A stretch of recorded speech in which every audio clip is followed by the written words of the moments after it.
그래서 이 산상수훈 본문 제가 잠깐 읽고 앞부분 몇 구절만 같이 좀 오늘 묵상해 보도록 하겠습니다.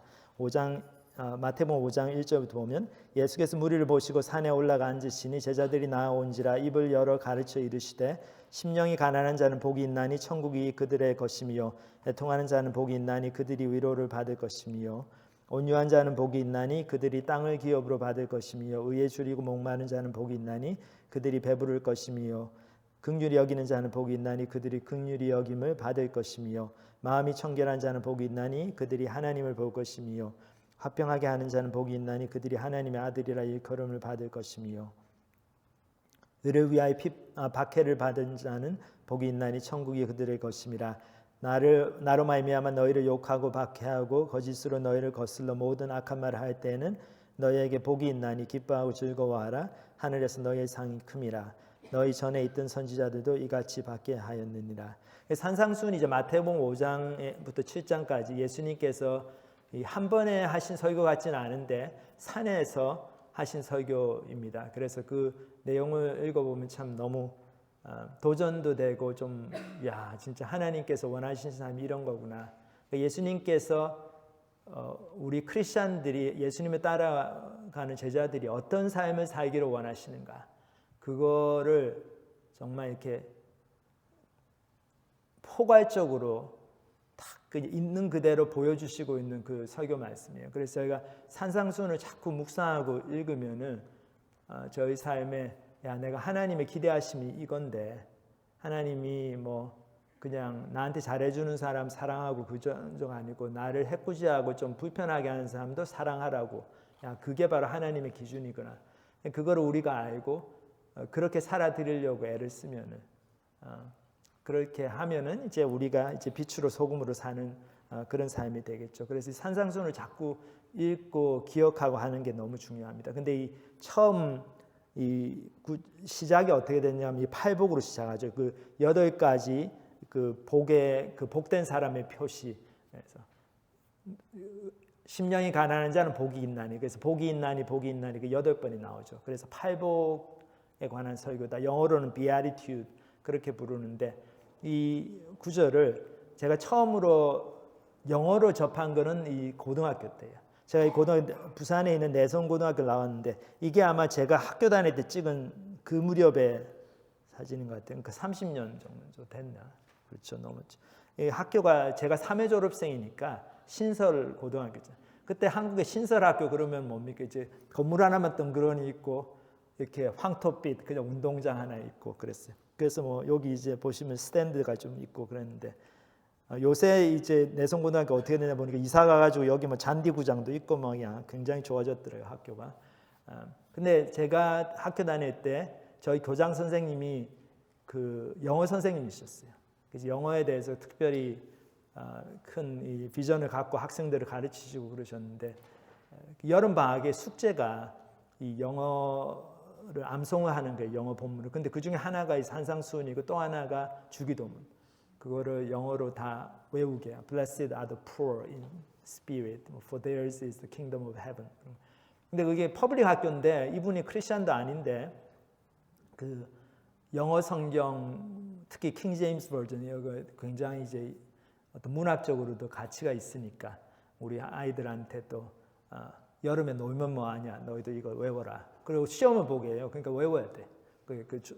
계약하자마자 심판의 날이 오거든요. 시험 있으니까 열심히 외웠는데, 그때 이제 처음으로 영어로도 접하고, 그러니까 산상수훈이라고 하는 게 굉장히 유명한 예수님의 설교구나, 그걸 처음 알게 됐어요. 그래서 산상수훈 할 때 수가, 저는 옛날에 이렇게 뭐 수미양가 할 때 수 그건 줄 알았어요. 뭐 탁월한 교훈. 근데 그게 아니더라고. 한자가 틀려요. 봤더니 이게 펼친다, 그러니까 이렇게 spread word, 이렇게 많은 사람들한테 다 전해져야 될 그 정도, 그렇게 중요한 교훈이다.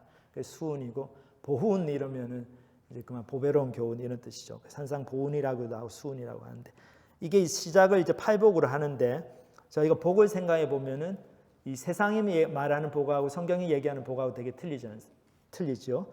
세상이 말하는 복은 이제 우리 이 한자를 봐도, 우리 한국 사람들도 우리도 다 한자 문화권에서 자랐기 때문에 한자를 요즘 젊은 분들은 한자 별로 잘 모르죠. 그래도 이 법대 가고 그러려면 한자 많이 해야지. 그렇죠? 아니면 한의과 그런. 예. 근데 우리 한국말이 70%가 이 한자어예요.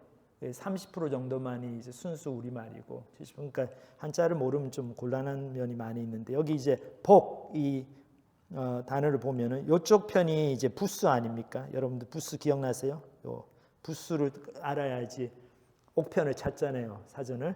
근데 요 부수 쪽이 뭡니까? 본다는 뜻이죠. 볼시. 예? 그렇죠?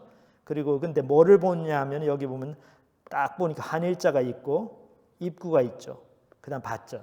그 밭에서 나는 소출을 그 입에다가 내가 많이 넣고 이렇게 많이 먹고 즐기는, 배부르게 하는 그런 것을 보고 사는 게, 야, 너 성공했구나. 그게 바로 복이다. 이렇게 해석을 할 수도 있다. 그지? 뭐 꼭 그렇게만 해석할 수 있는 건 아닌데 재밌잖아요. 그렇게 해석해 보면. 그러니까 이 세상이 말하는 복은 잘 먹고 잘 사는 거. 근데 이게 꼭 동양 사람들만 이렇게 생각하는 게 아니고 여기 미국 사람들 다 마찬가지죠. 이게 여기가 어딘가 하면은 이 얼바인에 있는 식당입니다. 근데 제가 2017년부터 21년까지 4년 동안 이 LA에서 1시간 좀 떨어진 남쪽에 있는 얼바인이라는 그 도시에 살았는데, 우리 한국 주부님들한테, 한국 아주머니들한테서 가장 인기 있는 도시라고 그러더라고요, 미국에서. 미국 가서 어디 가서 살고 싶습니까 하면 다 얼바인이래요. 그러니까 UC 얼바인 학교도 너무 좋아지고 지금 그러는데, 이게 큰 도시는 아닌데 계획이 잘 돼 있고 잘 이렇게 깨끗한 도시인데, 그 크지도 않은 도시에 한 쇼핑몰이 한 5개 정도 있는 것 같아요. 큰 쇼핑몰. 근데 큰 쇼핑몰의 한 70%, 80% 상점이 다 식당이에요. 근데 그 식당들이 다들 잘 돼. 가보면 다들 막 점심이나 되면 바글바글하고, 얼반 사람들은 다 외식하는 것 같아요, 보면. 그러니까 그걸 보면, 야, 이제 먹는 게 우리가 정말 먹기 위해서 사는 건지 살기 위해서 먹는 건지 좀 헷갈릴 정도로, 그렇죠? 이제 먹는 거, 잘 먹고 잘 사는 거, 그것에 굉장히 초점이 많이 가 있고, 그렇게 사는 것이 이제 복이다, 그렇게 생각하는데, 성경이 말하는 복은 그게 아니죠. 이제 바락이라고 하는 히브리어 그 단어의 의미가 무릎을 꿇는다 이런 뜻인데, 하나님께 예배드린다. 그러니까 예배자로 사는 삶, 하나님과의 그 화목된 관계, 죄 용서함을 받고 이제 하나님의 자녀로 사는 삶, 그것이 바로 참으로 복된 삶이다. 성경이 얘기하는 복은 아무리 세상에서 다른 일이 잘 풀리고 뭐 부모님이 건강하시고 아이들이 공부 잘하고 똑똑하고 운동도 잘하고 그리고 이렇게 직장 생활도 잘 풀리고 이제 그런 거가 다 잘 되더라도 하나님과의 관계가 막혀 있고 거기서 성장이 없는 사람들은 사실은 이제 복받은 삶이 아니다. 이제 그거를 얘기하고 있죠. 그래서 저희가 그거를 먼저 깨달아야 되고, 예수님께서 말씀하신 팔복을 보면은 그게 너무나 잘 나타나 있습니다. 그래서 이 8가지 복 있는 사람의 특징을 얘기한다, 그렇게도 볼 수 있고, 아니 어떤 분들은 이제 복 있는 사람이 되어가는 8가지의 단계다, 그렇게도 얘기를 이렇게 해석을 할 수가 있습니다. 근데 이제 재밌어요. 여기 보면 1절, 2절 이 서두가 이 아주 인상적인데, 왜 예수님께서 산에 올라가서 설교를 하셨을까? 그걸 좀 생각해 봐야 될 것 같아요. 1절, 2절 보면 예수께서 무리를 보시고 산에 올라가 앉으시니 제자들이 나아온지라 입을 열어 가르쳐 이르시되, 그랬잖아요. 여기 보면 그러니까 무리가 있고, 그 다음에 나중에 뭐 산에 올라가서 앉으시니까 제자들이 나왔다. 그러니까 그 나온 제자들, 그 산 위에까지 올라온 사람들을 가르치셨다.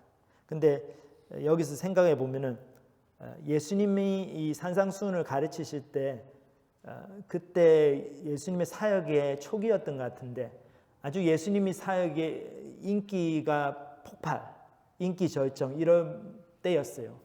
예수님께서 저희가 생각하기를 뭐 이렇게 늘 소수의 제자들만 데리고 사역하시는 그런 느낌도 있지만, 분명히 그렇게도 많이 하셨지만, 또 수만 명의 군중들을 상대로 병을 고쳐주시고 그런 큰 사역도 하셨죠. 스케일이 큰.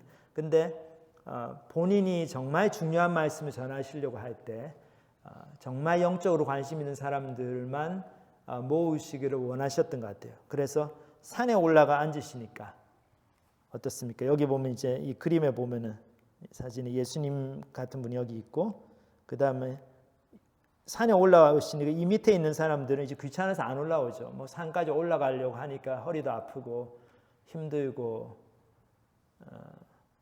예수님이 우리 집 근처로 오시면 그때 한번 찾아가서 그때 말씀 집회 가야지. 나는 산은 못 올라갑니다. 시간도 없고. 근데 어떤 사람들 올라왔어요, 그렇죠? 그래서 그 올라온 사람들을 제자라고 불러주시고 그 사람들을 대상으로 이 팔복을 가르치셨습니다. 그래서 저희 이런 걸 생각해 보면은 산에 올라가는 게 얼마나 중요한가. 예수님이 항상 우리 옆에 오셔가지고 가르치시는 건 아닌 것 같아요. 우리가 자꾸 이렇게 편한 것만 찾고 그래가지고 나는 편하게 말씀도 공부하고 그렇게 하겠다. 이제 이렇게 가면은 예수님의 제자로서의 삶과는 좀 거리가 멀어지고, 그다음에 예수님이 가르치시려는 진리하고도 그 진리를 이제 배울 기회도 점점 적어지는 것 같아요. 그래서 좀 생각을 해봐야 될 게, 우리가 이제 산으로 올라간다, 그것이 우리의 어떤 현실적인 삶에서 어떤 모양으로 나타나는가. 뭐 등산을 하라 그 말씀은 아니죠. 뭐 산에서 집회가 있는 것도 아니고죠. 근데 산에 올라간다는 걸 생각해 보면은, 우리 수양회 같은 거 생각해 보세요. 마운트 길랏 그런 데가 수양을 하잖아요. 가면은 전화기도 잘 안 터지고, 그러니까 좀 마음이 좀 집중이 되잖아요.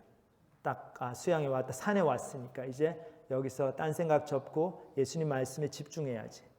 그러니까 우리의 삶의 일상적인 이제 매일의 삶에서도 우리가 그런 모습이 있는가, 그걸 생각해 봐야 될 것 같아요. 정말 모든 것을 다 좀 내려놓고 말씀에 집중하는, 여러분들도 quiet time 하시는 분들도 많이 있는데 그 daily quiet time, 근데 그 퀄리티가 얼마나 이렇게 정말 산에 올라온 것 같은 그런 디보션을 가지고 하는가, 그거를 생각을 해봐야 될 것 같아요. 굉장히 최근에 나온 책 중에 조나단 하이트라는 이 NYU 뉴욕 대학의 심리학과 교수님이 쓰신 책이 있는데 The Anxious Generation. 한국말로 아직 번역은 안 되는데 굉장히 지금 베스트셀러고, 저도 이제 오디오북으로 좀 많이 듣고 있는데, 이분이 하신 얘기가 뭔가 하면 이제 Anxious Generation이 뭐 불안해하는 세대잖아요. 우리 지금 아이들을 얘기하는 거예요. 근데 2010년도에 그 어떤 일이 있었냐면은 아이폰 모델 4가 나왔대요. 근데 아이폰 모델 4가 그때부터 셀피 기능이 있는 거예요. 이제 내 사진 내가 찍을 수 있는 거 하는 거 있잖아요, 셀피. 근데 그때로부터 그 당시에 이제 중학생이었던 애들이 그 전화기를 부모가 사주기 시작한 거예요. 그래서 아이폰 4부터 해서 그 다음 모델을 전화기를 쓰면서 자라난 세대는 인종, 종교, 국가를 상관없이, 문화 그런 거 상관없이 전부 다 앵자이티 스트러글 하고 있다는 거예요. 지금 보니까. 그래서 중국 애들, 미국 애들, 뭐 이번 이슬람권 아이들이든지 그 전화기를 쓰면서 자란 아이들은 맨날 자기 사진 들여다보면서 올리면은 뭐, 야 너는 뭐 너 눈이 이렇게 좀 감겼더라. 너 사진이 왜 이렇게 나왔어? 뭐 그렇게 딴 사람들이 코멘트하고 친구들이 그러고, 그러니까는 소셜 앵자이티가 막 그렇게 많이 올라가는 거예요. 그래서 이 교수님이 하는 얘기가, 이분은 크리스천도 아닌데 캠페인을 하는 거예요. 그래서 중학교까지는, 아이들 고등학교 들어갈 때까지는 셀폰을 주면 안 된다. 여러분 잘 들으십시오. 그리고 이분은 고등학교에서도 자기가 하고 싶은 캠페인은 뭔가 하면은, 아이들 학교 왔을 때 셀폰 딱 반납하고 집에 갈 때 찾아가고 그렇게 해야 된다. 그렇지 않으면 우리 아이들 다 망친다. 근데 그런 비유를 드시더라고요. 우리는 어른들은, 우리도 뭐 셀폰 많이 중독이 되고, 그 중독은 되지만 우리는 셀폰하고 자란 세대는 아니잖아요. 여기서 우리라고 하면은 아이폰 4가 나왔을 때 청소년 길을 안 하고 벌써 대학생쯤 된 분들. 그러니까 2010년도에 여러분들 대학생이었으면은 여기 우리에 들어가는 거예요, 이 그룹에. 근데 2010년도에 여러분들이 중학생이었으면은 이분이 걱정하는 세대에 해당되는 거예요. 이분이 하는 얘기가, 우리가 화성에다가 사람을 보낼 수 있다고 생각하면, 화성에다가 예를 들면은 우리가 가가지고 야 화성에서 사람이 살면 어떻게 될까 실험을 하면은 어른들은 보낼 수도 있지만 화성의 그 중력이 지구보다 한 3분의 1밖에 안 된다고 그러더라고요. 근데 거기다가 국민학교, 초등학교 아이들을 보내겠느냐 하는 거죠. 잘못하면 자라면서 뼈가 이상하게 기형으로 자랄 수도 있고 중력이 틀리니까 이제 너무 위험한 거잖아요. 절대로 아이들 안 보내는데 우리 아이들 지금 셀폰 가지고 자라는 게 화성에서 자라는 거하고 같다는 거예요. 부모들은 한 번도 경험해보지 못한 거예요. 그게 어떤 건지 우리 잘 몰라요. 근데 아이들은 조그만할 때부터 아이폰, 아이패드 그런 거 가지고 자라니까 이거는 완전히 딴 세상에서 자라난 아이들이고 걔들이 어떤 휴먼빙으로 턴아웃이 될지 굉장히 리스키하다. 근데 우리는 뭣도 모르고 그냥 삑삑 사준다는 거예요. 애들이 원한다고. 그렇죠? 조그만 아이들한테 아이패드 주고 그냥 베이비시팅이 쉬우니까. 그거 절대로 하면 안 된다. 이 책의 핵심이에요, 이게. 근데 저희도 크리스찬으로서 저희는 뭐 어른이라서 그렇게 모르겠어요. 앵자이티 그런 거는 좀 덜할지 모르지만 얼마나 전화기 때문에 디스트랙트가 됩니까? 그래서 저도 사실 그래서 지금 덤폰으로 지금 바꾸려고 그러고 있는데 덤폰 오더해서 그래서 요즘 Rise of Dumbphone, 그러니까 Not So 스마트폰이 이제 많이 세일이 올라가고 있어요. 왜냐하면 좀 생각이 있는 분들은 내가 이 스마트폰 좀 stay away 해야 되겠다 그 생각하니까 전화기를 바꾸기 시작했습니다. 근데 우리가 하나님하고 그 딱 대면하는 시간, 그 시간들을 가지더라도 맨날 문자 오고 카카오톡 오고 띵 까꿍 하더 까꿍 그 소리 자꾸 들리고 그러면은 산에 간 게 아니죠. 그러면은 이게 예수님의 제자로서 삶에 문제가 많이 있습니다. 그래서 좀 심각하게 저희들이 한번 생각해 봐야 될 것 같아요. 왜 예수님이 산에 올라가 앉으셔서 올라오는 사람들에게만 이런 말씀을 주셨는지.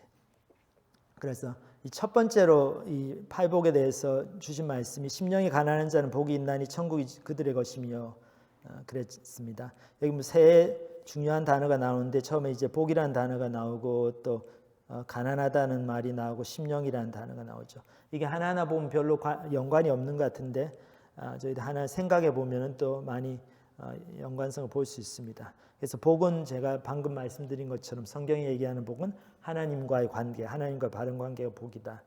그래서 이게 잘못되어 있으면은 다른 게 아무리 인생이 잘 풀려도 복받은 삶이 아니다. 근데 그거는 저희가 깊이 좀 묵상을 해야 될 것 같아요. 야, 하나님과의 관계가 바르지 않으면은 다른 일이 아무리 잘 풀려도 그거는 복받은 삶이 아니다. 근데 그거를 진짜로 뼛속 깊이 우리가 정말로 그게 사실이다, 진실이라는 것을 깨닫지 못하면요, 이게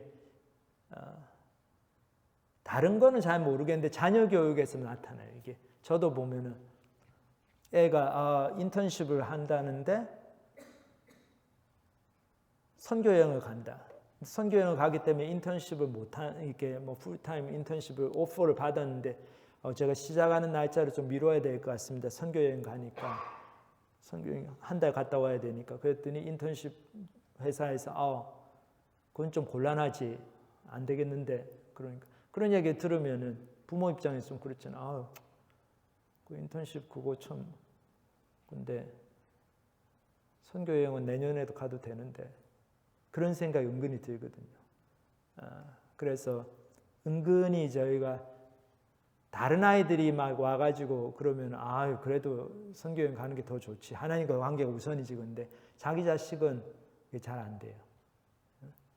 그래서 더더군다나 이 교회에서 열심히 섬기는 분들 보면은 자녀들이 어떤 경우에는 보면 이제 부모님 보면서 그 아이들이 생각하는 부모님 상하고 주변에서 보시는 그분들을 보시는 거하고 좀 생각이 많이 틀릴 수가 있습니다. 아이들은 부모님에 대해서 우리의 부모님은 믿음이 좋은 것 같지만 사실은 그렇지가 않다. 뭐 또 그렇게도 얘기를 해요. 왜 그런가 하면은 정말 우리가 자식들을 사랑하기 때문에 좀 그 아이들이 인생이 좀 제대로 좀 직장 잡고 좀 돈 걱정 안 하고 살기를 다 원하잖아요. 그러니까 좀 그런 어떤 세상적인 가치관이 아직까지 남아있기 때문에 그것이 자기 자식한테는 자꾸 나옵니다. 그렇기 때문에 진짜 복은 하나님과의 바른 관계다. 이거를 철두철미하게 저희들이 이게 정말인지 고민을 하고 분명하게 우리 개인적인 확신이 들어가고, 그래서 아이들도 그렇게 가르칠 수 있는 부모님들이 되어야 될 것 같습니다. 그리고 두 번째, 가난한 거. 가난한 건 좋은 거 아니죠. 이렇게 좋은 게 없는 게 가난한 건데, 하지만 좋은 게 없고 내가 가난한데 가난하다는 걸 깨닫지 못하고 있으면 그건 더 불행한 거죠. 그러니까 내가 뭘 잘 못하는데 잘 못한다는 걸 알면은 그게 축복이죠.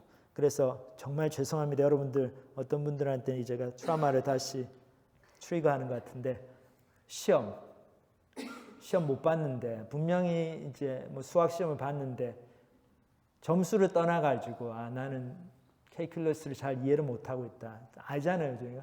근데 이제 성적이 나올 때가 됐는데 성적을 보기가 싫어요. 제가 그런 학생들 봤어요. 점수를 받아가지고 찢어버리는 거, 자기도 안 보고 부모님도 안 보여줘. 자기도 몰라 그냥 몇 점 받았는지. 왜냐하면 보면 너무 마음이 아프니까.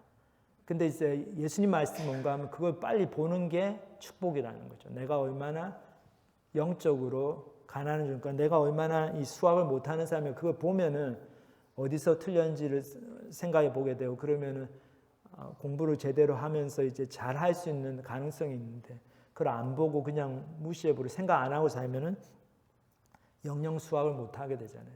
마찬가지로 영적인 부분에 있어서도 내가 심령이 가난하고 내가 영적으로 하나님과 관계가 잘못되어 있다는 것을 깨닫게 되는 것, 그것이 축복이고, 그렇게 될 때 우리의 마음이 정말 하나님 앞에서 겸손해지고 하나님을 쫓아가게 되고 그렇게 된다는 거죠. 그래서 여기서 심령이 가난하다 이 얘기는 그러니까 이게 좀 두 가지 의미가 있어요. 하나는 우리의 영적인 상태가 그렇게 피폐해 있다, 그런 의미가 있고, 그러니까 그 영적인 상태라고 하는 게 바로 하나님과 인격적인 관계를 가능하게 하는 그런 영성을 얘기하는 거죠. 근데 우리가 침팬지하고 사람하고 비교해 보면 되게 닮은 점이 많아요. 이렇게 어떤 침팬지를 보면 사람보다 더 사람처럼 생겼고, 어떤 자매님들 안 그래도 어떤 형제님들을 보면은 야 정말 사람이 정말 진화했나 보다 뭐 그런 생각이 들 정도로 좀 원숭이하고 비슷하게 우리 생겼잖아요. 그러니까 근데 원숭이가 아무리 영리하고 마인드가 있고 그래도 사람하고 본질적으로 틀린 점이 이제 영이 없는 거죠. 사람은 하나님의 형상대로 지음을 받았기 때문에 영적인 존재로 지음 받았습니다. 그래서 영적이다라고 하는 얘기가 결국 하나님과 교제할 수 있는 그 안테나, 하나님의 존재를 느끼고 하나님 말씀하신 것을 깨닫게 되고 또 하나님께 반응하게 되고 하나님과 인격적인 관계를 맺게 되는 그런 우리 인성의 파트가 있는데 그 영이라고 부르는데, 이 영이 이제 죽어 있는 거죠. 우리가 하나님과의 관계가 이렇게 무너지면서 우리의 죄 때문에 그 영이 죽어 있게 됩니다. 죽은 상태가 됩니다. 그래서 성경도 보면은 우리가 이렇게 하나님과의 관계를 갈망하고 진정한 관계성을 갈망하고 그런 존재로 창조함을 받았지만 실제로 우리의 죄 때문에 우리가 죽어 있는 존재다. 그거를 말씀하고 있습니다. 우리 에베소서 말씀 같이 잠깐만 읽어볼까요? 허물과 죄로 죽었던 너희를 살리셨도다. 그때 너희는 그 가운데 생하여 이 세상 풍조를 따르고 공중의 권세 잡은 자를 따랐으니 곧 지금 불순종의 아들들 가운데서 역사하는 영이라. 전에는 우리도 다 그 가운데서 우리 육체의 욕심을 따라 지내며 육체와 마음에 원하는 것을 하여 다른 이들과 같이 본질상 진노의 자녀이었더니 긍휼이 풍성하신 하나님이 우리를 사랑하신 그 큰 사랑을 인하여 허물로 죽은 우리를 그리스도와 함께 살리셨고 너희는 은혜로 구원을 받은 것이라. 여기 에베소서 2장에 보면은 허물과 죄로 죽었던 너희를 살리셨다 그랬죠. 우리가 뭐 육체적으로 죽은 건 아니죠. 아직 육체적인 죽음은 오지 않았지만 왜 죽었다고 과거형으로 쓰고 있습니까? 우리 영이 죽어 있는 그 상태를 얘기하는 거죠. 그래서 우리가 영이 죽어 있을 때는 하나님이 없는 것 같아요. 이렇게 하나님이 진짜 안 계신 것 같고 이 세상이 그냥 눈에 보이는 게 다인 것 같고 진짜 그렇게 생각이 들어요. 근데 우리 그 이유가 하나님이 안 계셔서가 아니고 하나님의 임재를 느낄 수 있는 이 안테나가 다 부서졌기 때문에 그거 못 느끼는 거죠. 그래서 죄송한 말씀이지만은 영이 죽어 있는 상태에서 계속 우리가 물질적인 그 욕구만을 채우는데 우리 시간을 썼고 그걸로 다 걱정 근심하고 마음이 가득 차 있으면은 진짜로 하나님이 없는 것 같아요. 그리고 우리의 삶에서 어떤 인간의 존엄성 그런 걸 찾기가 힘들어요. 하나님 형상을 지음을 받았는데 거의 별로 동물하고 다를 바 없이 그렇게 살아가는 존재가 됩니다. 그래서 제가 가르치는 우리 학생들한테 제가 그런 얘기를 해요. 돼지같이 살지 말자. 근데 우리가 잘못하면 돼지처럼 산다는 거죠. 돼지 눈에는 딱 두 가지만 보인다고 그러더라고요. 제가 돼지한테 물어본 건 아닌데 먹을 수 있는 것, 먹을 수 없는 것. 그러니까 세계관이 딱 굉장히 바이너리했다. 뭐가 하면 먹을 수 있고 뭐는 못 먹고. 근데 여러분들 돼지가 웬만한 건 다 먹어요. 진짜 놀랍더라고요. 제가 군대에 있을 때 그 짬통이라고 그러잖아요. 밥 이렇게 먹고 남은 거 식판은 거기다가 다 버려요. 이렇게 이만한 쓰레기통에 버리는데 그 쓰레기통 어디로 가냐면은 큰 이제 덤스터로 가는데 이게 food waste dumpster. 그럼 거기에 리퀴드 많이 있으니까 여름 같으면 하루만 지나면 냄새가 나요. 근데 3일에 한 번씩 우리 양돈업자 그 돼지 치는 그 농장에서 픽업 트럭이 와가지고 그거를 사가요. 돈을 주고. 그냥 돼지 먹인다고. 그래서 나는 좀 놀랐어요. 이건 완전히 썩은 건데 돼지는 너무나 맛있게 먹고 그런다는 거죠. 여러분 실제로 돼지를 보신 분들은 몇 분에 된지 아시는데 진짜 그렇게 양돈 그 고기로 되는 돼지는 한 250kg 그렇게 나가잖아요. 300kg. 근데 보면은 어디가 머리인지 어디가 꼬리인지 구분이 잘 안 가요. 이렇게 여름에 자고 있으면 이렇게 큰 몸뚱아리는 보이고 얘가 어느 쪽이 뭐 머리도 조그만하고 꼬리도 조그만하고 그러니까 이렇게 숙이고 자면 안 보여요. 야, 얘는 정말 하나님께서 고기 인간의 그 포크를 제공하라고 그렇게 창조를 하셨나 보다 할 정도로 바디 매스가 엄청납니다. 근데 우리도 그렇게 돼지처럼 살 수 있다는 거예요. 이렇게 생각하고 신경 쓰는 게 다 물질적인 것으로만 되면 그렇죠. 그게 바로 영이 죽어 있는 상태입니다. 그러면 하나님의 존재도 느끼지 못하고 나의 진정한 영적인 필요를 보지 못하게 되죠. 근데 그거를 볼 수 있게 되는 게 축복이라는 거죠. 그러니까 멀쩡하게 학교 잘 다니고 뭐 좋은 직장 갖고 있고 굉장히 잘난 분들이 이렇게 하나님 말씀을 공부하기 시작하면서 막 갑자기 심각해지고 이렇게 좀 우울해지고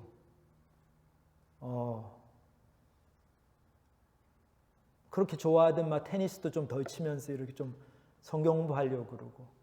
근데 그게 바로 이제 심령이 가난해지는 그 모습이죠. 그러니까 나의 영이 얼마나 죽어 있는 상태가 피폐했는가 그거를 깨달으면서 자기의 마음이 또 겸손해지는 거예요. 그리고 마음에 정말 내가 이렇게 살면 큰일 나겠다. 그런 각성이 들면서 그런데 도대체 해결책은 뭔가 또 잘 안 보이고 그러니까 걱정이 되고 그것 때문에 걱정하고 그것이 바로 그게 복된 상태이고 예수님 말씀하신 첫 번째 복입니다. 그래서 우리가 마음이 이렇게 부패되어 있지만 예레미야 말씀처럼 만물보다 거짓되고 심히 부패한 것이 마음이라 우리의 영이 죽어 있지만은 그거를 살리는 분이 하나님이시고 하나님 말씀을 자꾸 들으면 그게 살아난다는 거예요. 그렇기 때문에 성경을 읽고 말씀 공부하고 하는 것이 얼마나 중요한가. 그거는 진짜로 저희가 우선순위를 가지고 해야 될 것 같아요. 그렇게 하면은 우리 심령이 가난해지고 그것이 참된 구원의 증거가 됩니다. 그래서 어떤 분이 진짜 이 사람이 구원받은 사람인가 안 받은 사람인가 알아보려면은 이 사람의 마음 속에 정말 그 하나님 앞에서 늘 이렇게 좀 내가 이렇게 제대로 못 살고 있지 하는 그 겸손함, 그런 좀 죄송한 마음, 그런 게 있는가 없는가. 바리새인들이 그게 없었잖아요. 열심히는 했는데 너무 잘났잖아요. 다 나는 이만큼 하고 나만큼 하는 사람 있으면 나와보라고 그래. 그런 마음이 있는 거는 하나님과의 그 참된 관계를 누리는 분의 태도가 아니죠. 근데 이렇게 심령이 가난한 자가 되면은 두 번째로 이제 애통하는 자가 됩니다. 그래서 여러분들 예수님 믿으실 때 생각해 보세요. 내가 진짜로 내 죄를 깨닫고 내 죄 때문에 너무 고민하고 진짜 통회한 적이 있는가? 아니면 죄를 깨닫긴 했는데 그 강도가 좀 약하지는 않았는가? 제가 우리 특히 중국 학생들은 굉장히 물질적인 세관이 자랐기 때문에 똑같이 예수님 믿었는데 어떤 아이들은 중국 학생들 예수 믿으면 참 힘들거든요. 바로 그냥 핍박이 오고 부모님들도 싫어하고 친구들도 다 왕따 시키고 직장 잡기도 쉽지가 않고 하여튼 그런데 어떤 아이들은 그거를 다 인내하면서 믿음으로 이겨내면서 영적 자라는데 어떤 아이들은 금방 진짜 자기 믿음도 버려버리고 도망가 버리고 너무 힘드니까. 근데 그 차이가 어디서 나는가 봤더니 자기 죄 때문에 진짜 애통하고 그래가지고 믿은 아이들은 아무리 힘들어도 버티는데 그게 없고 그냥 이게 복음에 대해서 이 말이 된다, 이게 좋은 거구나. 그래서 애통하는 그런 죄에 대한 심각한 회개가 없이 믿은 아이들은 대부분 다 떨어져 나가더라고요. 그래서 내가 정말로 나의 영적인 상태를 깨닫고 애통했는가, 지금도 하고 있는가, 내 마음에 그것 때문에 하나님이 주시는 슬픔이 있는가, 하나님 주시는 근심이 있는가, 그게 있는 분들은 하나님으로부터 오는 위로를 받는 거죠. 그러니까 복이 있는 거죠. 하나님께서 어떤 사람을 관심 있게 보시는가 하면 이렇게 무릇 마음이 가난하고 심령에 통회하며 내 말을 듣고 떠는 자, 그 사람은 내가 돌보려니와 그랬습니다. 마음이 가난하고 심령에 통회하며 하나님 말씀을 정말 심각하게 받아들이고 그것 때문에 벌벌 떨고 그런 사람들을 하나님께서 주목해서 보십니다. 그러니까 하나님께서 우리 인생을 다 사랑하시고 그러시지만 모든 사람한테 똑같이 관심을 가지시는 건 아닌 것 같아요. 그렇죠? 하나님께 반응을 보이는 사람들한테 하나님께서 관심을 가지십니다. 더 주의해서 주목해서 보십니다. 근데 어떤 반응을 보이는 사람이에요? 여기 보면 마음이 가난하고 심령에 통회하며 하나님 말씀을 심각하게 진짜 두렵고 떨림으로 받는 사람들. 그 사람들은 하나님이 주목해서 보시기 때문에 하나님 임재를 경험하고 믿음이 자라는데 똑같이 교회를 나오고 해도 그렇지 않은 분들은 하나님을 그 임재를 잘 경험 못해요. 그러니까 그분들한테는 하나님이 없는 것 같아. 별로 없는. 그러니까 믿음이 또 안 자라죠. 그 악순환이 반복이 됩니다. 그러니까 저희가 진짜 내 죄 때문에 내가 힘들어하는가. 근데 그게 싫잖아요. 그런 느낌을 품고 있는 게 항상 우리는 좀 긍정적으로 나 자신을 생각하고 싶고 그런데 죄에 대해 생각하고 그런 게 그렇게 막 자연스럽게 드는 그런 느낌은 아니지만은 우리가 진짜 내가 하나님과의 관계가 제일 중요하고 하나님이 나를 어떻게 보시는가 제일 중요하다. 그거를 정말 믿는다면은 하나님 말씀 앞에 내 모습을 자꾸 비추고 그렇게 사는 것이 가장 첫 번째 우선순위가 돼야 되고 예수님은 그렇게 사는 사람이 복 있는 사람이다. 그렇게 말씀하세요. 그래서 어떤 분이 그 A.W. 토저라고 좀 미국에서 유명한 그 20세기 중반 그 목사님이 그런 말씀하셨어요. Humble sense of perpetual penitence. 그러니까 우리의 마음의 크리스천의 마음의 상태가 항상 perpetual penitence. penitence라는 말이 이제 회개 그런 뜻이잖아요. 이게 perpetual 하다는 말이 계속되는 거예요. 그 상태. 계속되는 회개를 통해서 우리가 겸손한 마음을 유지하고 있는 것. 그것이 진짜 복 있는 상태라는 거. 근데 그게 바로 이렇게 심령이 가난하고 그 다음에 애통하는 사람, 그 사람들한테 주시는 하나님의 축복입니다. 그래서 저와 여러분이 다 그 첫 번째 두 가지 복, 그거를 누리시는 그런 복된 삶을 사시는 저와 여러분이 됐으면 좋겠습니다. 같이 잠깐 기도하고 우리 잠깐 말씀 좀 생각해 보는 시간 갖겠습니다. 제가 먼저 기도하겠습니다. 하나님 아버지, 오늘 말씀 통해서 저희들에게 참 저희가 그냥 예수님을 쫓아다니면서 저희가 병났고 또 좋은 것을 예수님께로부터 받아 누리고 하는 그런 군중에 속한 삶을 살 수도 있었는데 저희를 또 산으로 불러주셔서 저희가 좀 힘들고 불편하지만은 하나님 말씀 듣는 자리로 계속해서 나와서 제자의 삶을 살게 하신 것 감사드립니다. 저희가 이렇게 주님 앞에 나왔을 때 주님께서 이렇게 귀한 참 제자들만이 들을 수 있는 이런 말씀으로 저희를 도전하시고 가르쳐 주신 것 감사드립니다. 특별히 이제 팔복을 생각하면서 첫 번째 두 가지 심령이 가난한 사람이 되고 또 그렇게 해서 애통하는 사람이 되는 참 그 두 가지 그냥 생각해 보면은 그렇게 긍정적으로 느껴지는 것도 아닌데 주님께서는 그것을 복된 사람의 특징으로 말씀하셨습니다. 저희들 그 말씀을 들으면서 저희 마음에 정말 그런 가난한 마음, 겸손한 마음, 그리고 내 죄 때문에 애통해하는 마음, 눈물을 흘리는 마음, 그런 회개의 마음이 있는지 심각하게 돌아보게 하시고 저희가 그런 것들이 부족하다면 이 시간 정말 주님 앞에 회개하고 주님께 주시는 이 귀한 복된 삶을 다 같이 누리게 되는 저희가 될 수도 축복하여 주시옵소서. 감사를 드립니다. 예수님의 이름으로 기도합니다. 아멘.